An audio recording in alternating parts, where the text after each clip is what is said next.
Уфе стартовала международная книжная выставка «Китаб-Байрам». В большом событии в мире литературы принимают участие крупные издательства, книжные магазины, библиотеки. На ярмарке Акмолинский университет представляет учебные и методические издания вуза и другие интересные площадки, где любой желающий может узнать больше об университетской жизни.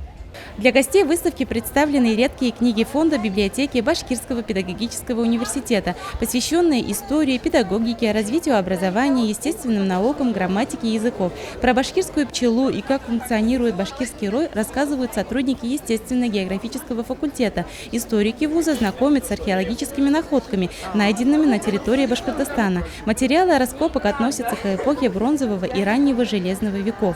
Значит, если мы посмотрим, вот один из материалов. Это сосуд эпохи бронзового века, как раз ему 4,5 тысячи лет. Это Ургазинский район республики.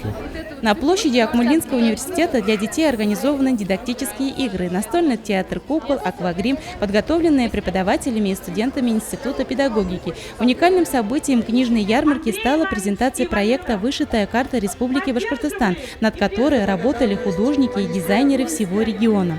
На ярмарке площадки Акмолинского университета будут работать ежедневно до 28 мая.